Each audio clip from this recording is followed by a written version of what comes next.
बिस्मिल्लाहिर्रहमानिर्रहीम। अस्सलाम वालेकुम नाजरीन, हमने बड़े बुजुर्गों के मुंह से अक्सर ये जुमला सुना है कि कर मजदूरी ते खा चोरी।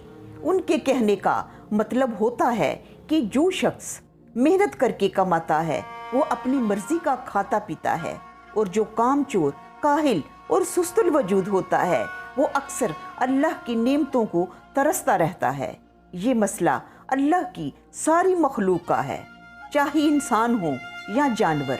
कामचोर और काहिल शख्स का मौजूदा वक़्त तो जैसे तैसे जलालत से गुजरता रहता है, लेकिन उसका आखिर बहुत बुरा होता है। जैसा कि एक जंगल में एक शेरनी और उसके 2 बच्चे रहते थे। बच्चे अभी छोटे थे। शेरनी शिकार करके लाती और अपने दोनों बच्चों को बड़े प्यार से खिलाती। वो पेट भरकर खाते। वक़्त के साथ दोनों बच्चे थोड़े बड़े हुए तो शेरनी ने इन्हें भी अपने साथ शिकार पर ले जाना चाहा, ताकि आहिस्ता आहिस्ता वो खुद शिकार करना सीख जाएं। बड़ा बच्चा फौरन तैयार हो गया, लेकिन छोटे ने तबीयत खराब का बहाना बना लिया, और दूसरे दिन यही, तीसरे दिन भी यही। वो अक्सर टाल मटोल करता, बहाने बनाता, और शेरनी बड़े को लेकर शिकार पर चली जाती। काफ़ी अरसा बीत गया, लेकिन छोटा शेर शिकार पर जाने पर रजामंद ना हुआ, क्योंकि वो निहायत ही सुस्तल वजूद और काहिल था। और फिर वो सोचता, जब बैठे बिठाए खाने को मिल जाता है तो फिर वो क्यों मेहनत करे। उसकी माँ उसे मिसालें, दलीलें देकर बहुत समझाती, लेकिन वो एक कान से सुनता और दूसरे से उड़ा देता। वक़्त तेजी से गुजरता गया और रफ्ता रफ्ता शेरनी के दोनों बच्चे बड़े हो गए। बड़ा बच्चा बहुत ही होशियार और फर्तीला निकला, और उसके बरक्स छोटा बच्चा बहुत ही काहिल और सुस्त था। वो अपनी माँ और बड़े भाई के टुकड़ों पर जिंदगी गुजार रहा था। एक दिन शेरनी शिकार करने निकली हुई थी कि जंगल में आए हुए शिकारियों की गोली का निशाना बन गई। अब बड़े शेर ने छोटे को बहुत समझाया कि अब सुस्ती और काहली को छोड़ो और मेरे साथ शिकार करने चला करो। मेहनत और जद्दोजहद नहीं करोगे तो रिस्क कैसे मिलेगा। छोटा शेर बड़े गुस्से से बोला, मुझे नसीहतें करने की जरूरत नहीं, जाओ काम करो अपना, मेरा अल्लाह वारिस है।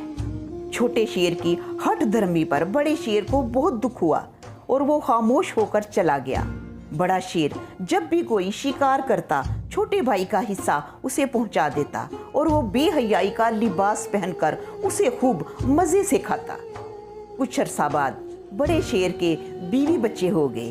अब उसे अपने बच्चों को भी खिलाना पड़ता और छोटे भाई को भी, इसलिए कभी कभार उसके बच्चे भूखे रह जाते। बच्चों को भूख से तड़पते देखकर रफ्ता रफ्ता शेर ने छोटे भाई को उसके हाल पर छोड़ दिया। अब छोटा शेर भूखा मरने लगा। हराम का खा खा कर वो इतना काहिल और सुस्त हो गया था, अपनी खुराक की तलाश में जाने की इसकी हिम्मत ही ना पड़ती। इस तरह भूखा रह रहकर वो कमजोर होने लगा। एक दिन फिर ऐसा भी आया कि इसमें हरकत करने की भी ताकत न रही। वो बेसुध बेजान होकर लेटा हुआ था। इसकी हालत मुर्दों से बदतर हो गई थी। एक दिन भूखा चूहा उसके करीब से गुजरा।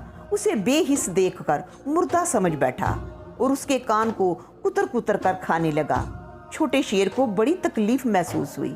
उसने आंख खोल कर देखा तो एक हकीर सा चूहा उसका कान कुतर कुतर कर खा रहा था। छोटे शेर को बहुत गुस्सा आया, लेकिन कमजोरी की वजह से हरकत भी नहीं कर सकता था। पेट भरने के बाद चूहे ने लंबी डकार ली और दौड़ता हुआ अपने भूखे साथियों के पास आया और उन्हें ये खुशखबरी सुनाई। वो खुशी के नारे मारते हुए शेर के पास आ गए और जिसे जहां मौका मिला शेर की खाल को कुतर कुतर कर खाने लगे। गुस्से और तकलीफ से छोटे शेर का बुरा हाल था। वो इन चूहों को सजा देना चाहता था, लेकिन इसकी काहली ने इस वक्त इसे चूहों से भी कमजोर कर दिया था। चूहों को खाल कुतरते देखकर छोटे गोश्तखोर जानवरों ने भी इस पर हमला कर दिया। छोटा शेर जरा सी भी हरकत नहीं कर पा रहा था। वो अपनी गलतियों पर पछता रहा था। जिनकी वजह से आज इस हाल को पहुंचा था। हकीर से हकीर जानवर भी उसे अपने से हकीर जानकर उसे अपनी खुराक बना रहा था। जंगल का राजा अपनी काहली और आराम तलब आदतों की वजह से इस इबरतनाक अंजाम को पहुंचा और हकीर से हकीर जानवर इस जंगल के राजा को चट कर गए। सही कहते हैं कि काहिल का आखिर बहुत बुरा होता है। फिर मिलेंगे, अल्लाह निगहबान।